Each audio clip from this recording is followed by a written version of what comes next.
ये इनके जो माधवेंद्रपुरी जी का तिरुभाव दिवस है, तो जो इनके गुरु थे वो थे लक्ष्मीपति जी, और इनके शिष्य थे अद्वैताचार्य जी और ईश्वरपुरी। और मतलब माधवेंद्रपुरी जी अयाचक वृत्ति के थे, मतलब किसी से कुछ ना मांग कर नहीं खाते थे, और चतुर्मास व्रत करा करते थे। तो एक बारी जब उन्होंने चतुर्मास व्रत रखा तो उन्होंने सोचा कि मैं वृंदावन चला जाता हूँ, 4 महीने वहीं रहूंगा, क्योंकि बाल गोपाल कृष्ण के भक्त थे, वो भी तो वहीं रहते थे, तो मैं भी वहीं रहूंगा। तो वैसे वो सब कुछ खा लेते थे बिना मांगे, जो अपने आप से मिल जाए। मतलब वो इतने अयाचक वृत्ति के थे कि वो अपने माता पिता से भी कुछ याचना नहीं करते थे, जो मिल जाता था वही। तो एक बारी उन्होंने चौमासा रखा था, वो इस हिसाब से रखा कि सिर्फ दूध पियेंगे, अपने आप मिल जाएगा। तो वो वहां एक पेड़ के नीचे बैठ जाते, तब अपना जप करते रहते। तो सखियां, ग्वाले, गोपियां वहां पे जो थी ब्रजांगनाएं आती, कभी फ्रूट रख जाती, वो कुछ नहीं कहते, उठा लेते और किसी को दे देते। कोई अनाज दे जाती, अन्न प्रसाद किसी न किसी को दे देते, वो कुछ नहीं लेते थे। अब इधर भगवान सोच रहे कि अब किसी को पता थोड़ी ना कि ये दूध ही पीते हैं, वो तो भगवान को ही पता है। तो एक बारी भगवान आते हैं कि लोटा लेके दूध का, लो बाबा दूध ले लो, दूध पियो। उन्होंने कहा कि ठीक है, कि तुम फल वगैरह ये सब तो कुछ खाते नहीं, इधर उधर दे देते हो तुम। तो माधवेंद्रपुरी जी ने कहा कि तुम दूध क्यों लेके आए हो? कह रहे हैं कि मेरे को ये जो ब्रह्मचारिणीएं हैं जो आती हैं, इन्होंने मेरे को कहा कि ये जो भी कुछ देते हैं वो इधर उधर दे देते हैं। मैंने कहा चलो आपके लिए दूध ले चलता हूँ। तो वो दूध ले पी लेते हैं। तो वो कहते कि ये बर्तन भी ले जाओ। कह रहे नहीं नहीं नहीं, मैं बाद में लेके जाऊंगा, बर्तन लोटा बाद में ले जाऊंगा। तो वो तो अंतर ध्यान हो जाते हैं भगवान जो आए। अच्छा, वो उनसे पूछते हैं तुम्हारा नाम क्या है? तो वो कहते हैं मेरा नाम गोपाल है। अब उधर क्या कहते हैं, वो दूध इतना स्वादिष्ट, इतना अमृत होता है, वो तो उसकी उसमें ही खो जाते हैं। भाई कितना सुंदर बच्चा था ये, कितना सुंदर बालक था ये, ऐसा दूध तो मैंने आज तक नहीं पिया, ये तो विचित्र है, ये तो दिव्य है। ऐसे करते करते वो इन्हीं सब में खो जाते हैं।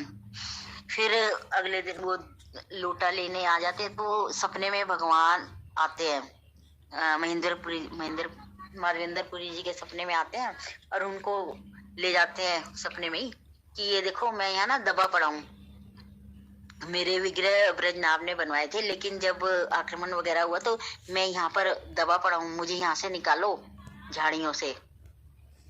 तो जब उनकी आंख खुलती है तो वो सबको इकट्ठा करते हैं, गांव वालों को, और बताते हैं कि ऐसे ऐसे मेरे को भगवान आए थे सपने में। तो वहां से वो खुदाई वगैरह सब अपना अपना ले आते हैं, जो जिसका सामान था वहां से खुदाई वगैरह करते हैं और विग्रह को निकालते हैं। उसका नाम रखते हैं गोपाल। नहीं, उन्होंने ही बताया था शायद कि मेरा नाम गोपाल है, जो भी कुछ है, मेरे को अब इतना नहीं ध्यान। तो वहां से निकालते हैं और उनकी वहां स्थापना कर देते हैं गोवर्धन परी।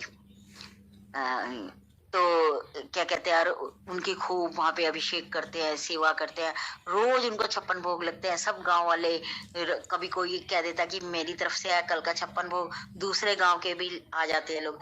इस तरह करते करते 2 वर्ष तक उनकी खूब सेवा होती रहती है। 2 वर्ष बाद भगवान फिर माधवेंद्रपुरी के सपने में आते हैं कि मुझे बहुत गर्मी लग रही है, मेरा ताप दूर करो। कैसे करें भाई आपका ताप दूर? तो उन्होंने कहा कि आप मलय पर, आप ना चंदन लेके आओ मेरे लिए, और आपको ही लाना है ये चंदन, उसका लेप मुझे करो। फिर माधवेंद्रपुरी कहते हैं अपने सबको इकट्ठा करके कि मेरे को मलय वहां पे चंदन लेने जाना है। नहीं, उन्होंने कहा कि ये तो चंदन तो वहां मिलेगा दक्षिण में। तो भगवान ने कहा नहीं, तुम उड़ीसा के पास से ले आओ। तो वो करे ठीक है।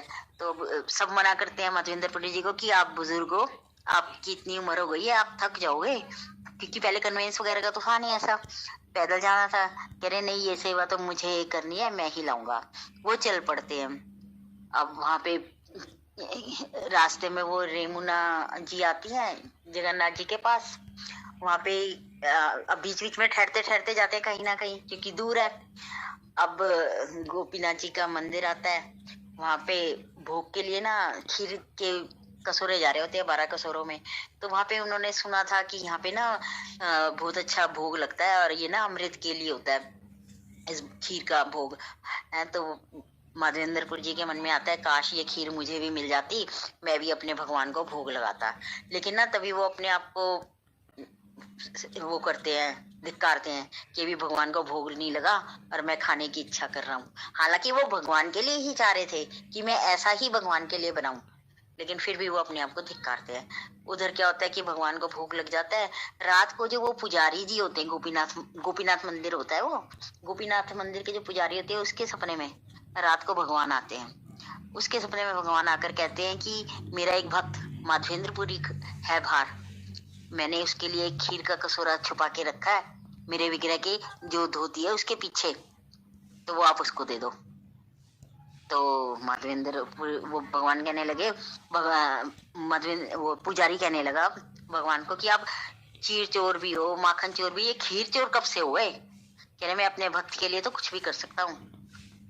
तो अच्छा, इससे पहले क्या होता है, जब भगवान उसको कहते हैं ना माधवेंद्रपुरी जी को कि मेरे को निकालो, तब कह रहे हैं मैं तो कब से यहाँ दबा पड़ा हूँ, लेकिन मैं तुम्हारी इंतजार कर रहा था कि माधवेंद्रपुरी आएगा, वो मेरे को यहाँ से निकालेगा।